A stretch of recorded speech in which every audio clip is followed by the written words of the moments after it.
இந்த வீடியோவை என் சப்ஸ்கிரைபர்ஸ் மட்டும் பாருங்க. புதுசாக பார்க்குறவங்க உங்கள் டைம் இருந்தால் பாருங்க, இல்லைனா வேணாம். சப்ஸ்கிரைபர்ஸ்னால் அதுவும் நான் யாரை சொல்கிறேன் அப்படின்னா மைடியா சூப்பர் டீம் என்னை இத்தனை வருஷமாக சப்போர்ட் பண்ணுறாங்க மட்டும் பாருங்க. மிச்ச பேருக்கு தேவைப்படாது, புரியாது, புரிஞ்சுக்க மாட்டாங்க. ஸோ இது போட்ட கண்ணு தெரியாது, ஃபர்ஸ்ட் இது மாற்றிடுறேன். ரைட். ஸோ இந்த வருஷம் ஸ்டார்டிங்கில் ஒரு சின்ன வீடியோ ஒன்று போட்டிருப்பேன். லைக் இந்த மாதிரி வந்து யூடியூப் மட்டுமே வச்சு 5 lakhs earn பண்ண போகிறேன் அப்படின்னு சொல்லிட்டு ஒரு சேலஞ்ச் வீடியோமா ட்ரை பண்ணலாம் அப்படின்னு சொல்லியிருப்பேன். கன்சிஸ்டன்டா வீடியோஸ் போடலாம், மாஸ்க் காமிக்கிறோம், மாசத்துக்கு 2 வீடியோ தான் போட போறேன் அப்படின்லாம் சொல்லியிருப்பேன். ஆனா இந்த வருஷமே முடிய போகுது. இன்னொரு மாசத்துல வருஷத்துக்கு 2 வீடியோ தான் போட்டிருக்கேன். இதுல எங்க மாசத்துக்கு 2 வீடியோ போடுறது?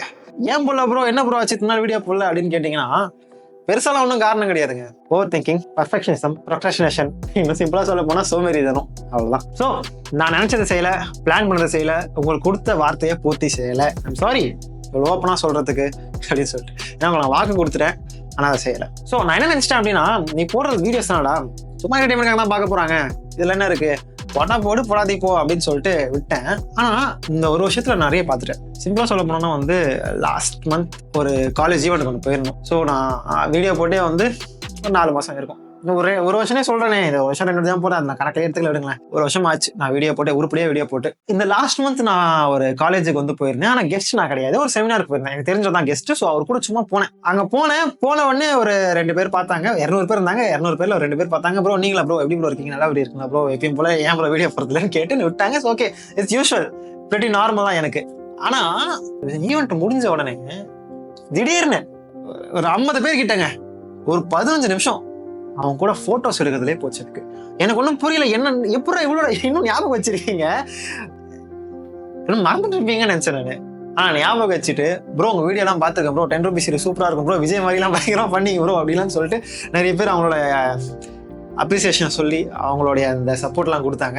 அண்ட் இது காலேஜ் நடந்தது. அண்ட் இந்த மாதிரி வந்து நான் வெளியே போகும்போது சில பேர் வந்து ப்ரோ உங்களோட வீடியோஸ்லாம் பார்த்து இன்ஸ்பயர் ஆகி நான் பிசினஸ்லாம் ஆரம்பிச்சிட்டேன் ப்ரோ, உங்க வீடியோஸ் நாங்கள் ஃபேமிலியாக உட்காந்து பார்ப்போம் ப்ரோ, என் பாட்டி கேட்குறாங்க ப்ரோ எப்போ ப்ரோ வீடியோ போடும் அப்படின்னு சொல்லிட்டு. பாட்டி கேட்குறாங்களா, எங்கள் அம்மாலாம் உங்க வீடியோக்கு வெயிட் பண்ணுறாங்க ப்ரோ அப்படின்னு. என்னடா சொல்றீங்க? எனக்கு ஏதோ சும்மா வீடியோ போடுறேங்க. சும்மா உண்மையாக சொல்ல போனால் யூடியூப்ல வீடியோ போட்டால் காசு வரும், நல்ல வீடியோ போட்டால் நல்ல ரீச் கிடைக்கும், நல்ல காசு வரும். இதுதான் நான் வீடியோ போடுறேன். அப்படி இருந்த ஒரு விஷயம் ஒருத்தருக்கு வந்து பிஸ்னஸ் பண்ற அளவுக்கு இன்ஸ்பயர் ஆகி மோட்டிவேட் ஆயிருக்கு அப்படின்னா, எனக்கு நான் தெரிஞ்செல்லாம் பண்ணல, தெரிஞ்சோ தெரியாமோ இந்த மாதிரி விஷயம் நடந்திருக்கு. சரி இப்ப இதுக்கு இதெல்லாம் சொல்லிட்டு இருக்கேன் அப்படின்னு கேட்டீங்கன்னா, இந்த சோம்பேறித்தனம் வந்து என்ன எந்த விஷயமும் பண்ண விடல. இந்த ப்ரொக்ராஸ்டினேஷன், பெர்ஃபெக்ஷனிசம், அப்புறம் இந்த ஓவர் திங்கிங், இதெல்லாம் வந்து போன வருஷம் நான் ஒரு 10 வீடியோ போட்டு மக்களுக்கு எப்படி யூஸ்ஃபுல்லாக இருந்தனோ அந்த மாதிரி யூஸ்ஃபுல்லாக என்ன செய்ய விடல. இன்னும் இது எல்லாத்துக்கும் மேலே எங்கள் வீட்டில் என் பேரண்ட்ஸ்லாம் வந்து சூப்பராக செட் ஆகிட்டான், இவனுக்குன்னு ஒரு செட் ஆஃப் ஆடியன்ஸ் இருக்காங்க, இவனோட வீடியோஸ் பார்க்கறதுக்கு நிறைய பேர் இருக்காங்க, அவங்களுக்கு அந்த வீடியோஸ் பிடிச்சிருக்கு அப்படின்னும் போது என்னதான் வந்து எல்லார் வீட்லேயும் வந்து இந்த யூடியூப்னு சொல்லும் போது ஃபர்ஸ்ட் ஒத்துக்காம இருந்தாலும் எங்கள் வீட்டில் வந்து ஓகே நல்லா போகுது, நல்லா பண்ணுறான் அப்படின்னு சொல்லிட்டு ஒரு நம்பிக்கை கொடுத்து, அப்புறமா என் சோம்பேறித்தனம் வந்து நான் இந்த வீடியோஸ்லாம் பண்ணாமல் விட்டேன் அப்படின்னும் போது அவங்களுக்கும் வந்து ஒரு பெரிய பயம் வர ஆரம்பிச்சிருச்சு. இவன் என்னதான் பண்ண போறான் வாழ்க்கையில, இவன் கேட்டா யூடியூப் தான் பண்ண போறேன்னு சொல்றான். இதெல்லாம் ஏன் இப்ப சொல்றேன் அப்படின்னு கேட்டீங்கன்னா, இப்போ நான் சொல்ல போறது வந்து இதுக்கு முன்னாடி நான் எங்கேயுமே சொன்னதில்லை. என்ன அப்படின்னா, எனக்கா இருந்தாலும் சரி, என்னோட தம்பியா இருந்தாலும் சரி, எங்களோட லைஃப் டைம் கோல் இப்போதைக்கு என்ன அப்படின்னா, எங்களோட ஓன் ஸ்டுடியோஸ் மூலியமா எங்களுடைய படம் ரிலீஸ் பண்ணணும் அப்படின்றது தான். பிக் ஸ்கிரீன்ஸ்ல ஒரு மூவி நாங்க பண்ணணும் அப்படின்றது தான் எங்களுடைய லைஃப் டைம் கோல். அதுக்காக என்னடா பண்ணேன் அப்படின்னு கேட்டீங்கன்னா, அதுக்காக தான் இந்த யூடியூப் சேனலே ஆரம்பிச்சேன்.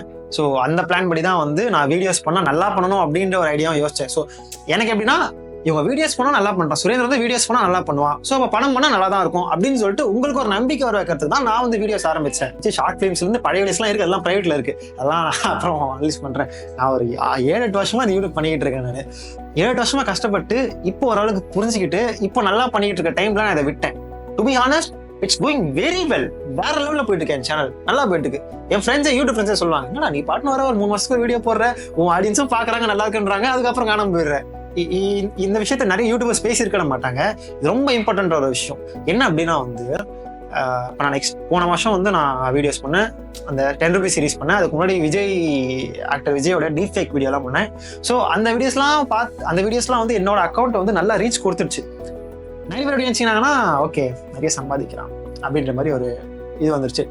ஒண்ணுமே இல்லைங்க, நான் ரோட்ல போறேங்க, ஒரு 4 பேர் என்ன பார்த்துட்டு ப்ரோ சுரேந்திர ப்ரோ எப்படி இருக்கீங்க, நல்லா இருக்கீங்க ப்ரோ, ஒரு போட்டோ எடுத்துன்னு போறான் அப்படின்னு சொல்லிட்டு செல்ஃபி எடுத்துன்னு போறாங்க. இப்போ வெளியே இருந்து பார்க்குறவங்களுக்கு எப்படி தெரியும் அப்படின்னா, நல்லா சம்பாதிக்கிறான் போல, எங்க ஃபேமிலி செட் ஆயிடுச்சு போல அப்படின்ற மாதிரி ஒரு இது காமிச்சிருச்சு. ஸோ இப்போ ப்ராப்ளம் என்ன ஆயிடுச்சு அப்படின்னா, இந்த ஒரு வருஷம் நான் எதுவுமே பண்ணல. டு பி ஹானஸ்ட், நான் வந்து மிஞ்சி போனால் என்னோட வீட்டுக்கு நான் 1 lakh கூட கொடுத்துருக்க மாட்டேன் 1 yearல. அதான் ஹானஸ்ட். என் வீட்லேயும் வந்து என்ன சரி அவன் ஏதோ பண்ணிட்டோம் அப்படின்னு சொல்லிட்டு இருக்காங்க. பேசிக்காக நான் ஒரு மிடில் கிளாஸ் பையன். எனக்கு ஃபைனான்ஷியலாக நிறைய விஷயம் தேவை, எங்கள் வீட்டுக்கு ரொம்ப தேவை. ஸோ அப்படி இருக்கும்போது நான் இப்படி சுற்றிட்டு இருக்கிறது இருந்தாலுமே எங்கள் அப்பா அவன் என்ன பண்ணுறோம் பண்ணிட்டோம் அப்படின்ற மாதிரி விட்டார். ஸோ இப்போ பேக் டு த பாயிண்ட், நான் சொன்னேன்ல, எனக்கு எங்கள் மூவி எடுக்கிறது தான் மெயின் கோல். உங்களுக்கே தெரியும், நம்மள மாதிரி மிடில் கிளாஸ் பசங்களாம் வந்து சினிமா இண்டஸ்ட்ரிக்குள்ள போனோம்னா எவ்வளோ பெரிய விஷயம், எவ்வளோ கஷ்டம்னு சொல்லிட்டு. கஷ்டன்றதை நான் டேலண்டாக சொல்லலை, நம்ம அதுக்கு போனோம்னா நிறைய விஷயத்த வந்து விடணும். நமக்கு வந்து ஃபைனான்ஷியல் பேக்ரவுண்ட்லாம் இருக்கணும், அப்போ நம்ம வந்து கரெக்டாக போகலாம். அது இல்லை அப்படின்னா ஃபைனான்ஷியல் பேக்ரவுண்டை கிரியேட் பண்ணிட்டு நம்ம போகிறதுக்குள்ளே நம்ம டைம் ஆகிடும். அப்படி இருந்தும் நான் எங்கள் வீட்டில் வந்து சப்போர்ட் பண்ணுறாங்க அப்படின்னா நான் வந்து எப்படி இருக்கணும். So note this day, November 13, 2024, நான் இன்னைக்கு மை 22nd பர்த்டே. ஸோ இன்னைக்கு நான் உங்களுக்கு வாக்கு கொடுக்குறேன். உங்களுக்கு, என் ஃப்ரெண்ட்ஸ்க்கு, என்னோட வெல் விஷஸ்க்கு, எனக்கு முக்கியமாக இருக்க மை அம்மா அப்பா அண்ட் மை பிரதர், உங்கள் எல்லாருக்கும் வாக்கு கொடுக்குறேன். இன்னையிலேருந்து நான் என்னோட கோலை நோக்கி அதை அச்சீவ் பண்ணுற வரைக்கும் விடதா இல்லை. ஏன் அப்படின்னா, என்னுடைய இவ்வளோ நாள் வெற்றிக்கு பின்னாடி வந்து என்னத்தடா கீ ஸ்டாடின்னு கேட்கறதுலாம் கிடையாது. நான் வந்து சில விஷயம் பண்ண நினச்சா அதை பண்ணேன். அது எல்லாத்துக்குமே வந்து நான் நினச்சதால பண்ணல, என்னை சுற்றி இருக்கவங்கலாம் எனக்கு ஹெல்ப் பண்ணதால மட்டுமே தான் பண்ணேன். என் ஃப்ரெண்ட்ஸுக்கெல்லாம் என்னோட வீடியோக்கு வரணுன்ற அவசியம் இல்லை. அவங்க வேலையை விட்டுட்டு எனக்காக, அவங்க வீடியோக்குள்ள கூட வரமாட்டாங்க, எனக்காக சில ஹெல்ப்புக்கு வருவாங்க. அப்பா அம்மாக்கெல்லாம் வந்து என்னை இப்படி வந்து ஃப்ரீயா விடணுன்ற ரூல் கிடையாது. ஏன்னா மிச்ச பேர்லாம் சொல்றாங்க, அவங்க மிச்ச பேர்லாம் வந்து என்னம்மா அவன் பையனை அப்படி விட்டா அப்படின்னு சொல்லி ரிலேட்டிவ்லாம் சொல்றாங்க. என்ன அவன் பாட்டு யூடியூப்ல வீடியோ போட்டுருந்தா அவன் லைஃப் எப்படி போகும், 21 வயசு ஆகுது, 22 வயசு ஆகுது, இதுக்கு மேலே அப்படியே விட்டீங்கன்னா என்ன, உங்களுக்கு வடக்க தெரியல அப்படின்ற மாதிரிலாம் சில பேர் பேசியிருப்பாங்க. ஆனா அதெல்லாம் என்கிட்ட சொல்லியிருக்க மாட்டாங்க. இவங்க இந்த வார்த்தையெல்லாம் வாங்கணுன்ற அவசியம் கிடையாது. என்னால இவங்க இவ்வளவு கஷ்டப்படணுன்ற அவசியம் அவங்களுக்கு கிடையவே கிடையாது. போடா வேலைக்கு அப்படின்ற ஒரு 4 தட்டு எங்க அப்பா அனுப்பிச்சுன்னா நான் போயிருப்பேன், போகணும். ஆனா அவர் என்கிட்ட அப்படி சொல்ல, நீ வீடியோ போட்டு நம்ம பார்த்துக்கலாம், இப்போ கூட உன் வீடியோக்கு எவ்வளவு தேவைன்னு சொல்லி நம்ம கடன் வாங்கிக்கலாம் பண்ணிக்கலாம் அப்படின்றாரு. அண்ட் என்னோட ஃப்ரெண்ட்ஸ் என் கூட இருக்காங்க, இப்போ கூட அவங்க இந்த ரூம்ல இல்லை, அவங்கள வெளில அம்சம் நான் பேசிட்டு இருக்கேன். ஏன்னா வந்து அத்தனை பேர் வந்து என்னோட சக்சஸ்க்காக எந்த ஒரு எதிர்பார்க்காம, எந்த ஒரு எதிர்ப்பும் இல்லாம உழைக்கிறாங்க. அண்ட் அட்லாஸ்ட் நீங்க இன்னைய வரைக்கும், நான் வீடியோ போட்டு 1 வருஷம் ஆக போகுதுன்னு வச்சுக்கோங்களேன், இன்னை வரைக்கும் எனக்கு கமெண்ட்ஸ்ல வருது, ப்ரோ வீடியோ என்ன 5 லட்சம் சம்பாதிக்கிறேன், என்ன அவ்வளவுதான் நான் முடிஞ்சு போச்சா அப்படின்லாம் சொல்ல ஆரம்பிச்சிட்டாங்க. இன்ஸ்டாகிராம்லயும் சரி, மாசத்துக்கு ஒரு வாட்டி அட்லீஸ்ட் ஒரு 10 பேரை தான் கேட்க ஆரம்பிச்சிடுறாங்க, எப்போ ப்ரோ வீடியோ போட, உங்க வீடியோ பார்த்து ரொம்ப நாள் வீடியோக்கு வெயிட் பண்றோம் ப்ரோ அப்படின்னு சொல்லிட்டு.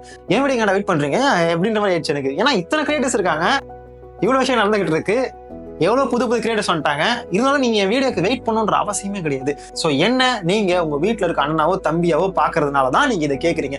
ஸோ இத்தனை பேரெல்லாம் எனக்காக உங்க டைமை ஸ்பெண்ட் பண்ணும்போது என்னோட இந்த சோம்பேறித்தனத்தை விட்டு உங்களுக்காக நான் உழைக்கிறதுல தப்பே இல்லை, எனக்காக நான் உழைக்கிறதுல தப்பே இல்லைல்ல. ஸோ அதனாலதான் I am giving my word to you. நான் உங்களுக்கு என் வார்த்தை மறுபடியும் கொடுக்குறேன். வார்த்தை நீ மதிக்க மாட்டேன் ப்ரோ அப்படின்னு நீங்க சொன்னா, ஐ எம் சாரி, இதுக்கு முன்னாடி பண்ணியிருக்கேன். So I am a 22-year ordinary boy, ordinary human being தான். Mistakes happen. இனிமே அதை நடக்காம நான் பார்த்துக்கிறதுக்கு நான் ட்ரை பண்றேன். இன்னையில இருந்து நான் சொன்ன மாதிரி கன்சிஸ்டன்டா வீடியோ போடுறேன். நீங்க எனக்கு சொல்லணும் எந்த வீடியோ நல்லா இருக்கு, எந்த வீடியோ நல்லா இல்லைன்னு சொல்லிட்டு. நல்லா இருக்கா, நல்லா இல்லையா, ஐடியா நல்லா இருக்கா, ஐடியா புதுசா இருக்கா, டிஃப்ரெண்டா இருக்கா, பழையபடியா இருக்கா, அதெல்லாம் நான் யோசிக்கவே மாட்டேன். ஜஸ்ட் நான் உங்களுக்காக வீடியோ போட போறேன், அவ்வளவுதான். எனக்காக வீடியோ போட போறேன், அவ்வளவுதான். எங்க அப்பா அம்மாக்காக, என் ஃப்ரெண்ட்ஸுக்காக, எல்லாருக்காகவும் பண்ண போறேன். வீடியோ போறது ஏன் ப்ரோ இவ்வளவு பெருசா சொல்றேன் அப்படின்னு கேட்டா, ஏன் வீடியோ பண்றது கிடையாது, இந்த வீடியோ மூலமா உங்களுக்கு என் மேல நம்பிக்கையை வர வச்சு மூவி எடுக்கலாம். ஸோ இனிமேல் நீங்கள் பார்க்க போகிறது journey of an ordinary boy named Surender. ஸோ இந்த ஜேர்னி வந்து இன்னையில இருந்து நான் வீடியோ போடுறதுல இருந்து எங்களுடைய ஃபர்ஸ்ட் மூவி ரிலீஸ் ஆகிற வரைக்கும் இந்த ஜேர்னி வந்து தொடங்க போகுது. கிட்டத்தட்ட ஒரு மூவி மாதிரி தான், ஒரு மூவி தான். பட் ஆனால் வந்து நீங்கள் அப்படியே லைவாக பார்க்க போறீங்க. இந்த சாதாரண பையன் எப்படி அவனோட சாதாரண கனவை அடைய போகிறான், எப்படி அதுக்கு நீங்கள் எல்லாருமே, மற்றவங்க எல்லாருமே ஹெல்ப் பண்ண போறாங்க. எத்தனை வாட்டி வந்து அடி வாங்க போறேன், எங்கெல்லாம் வந்து வாரி விழ போறேன், எங்கெல்லாம் வந்து உச்சத்துக்கு போய் கீழே விழ போறேன், எல்லாத்தையும் நீங்க பார்க்க போறீங்க. You are going to witness his life. So start this second. We are starting and you are going to witness the life of an ordinary boy. Ordinary Studios presents an ordinary life of an ordinary boy.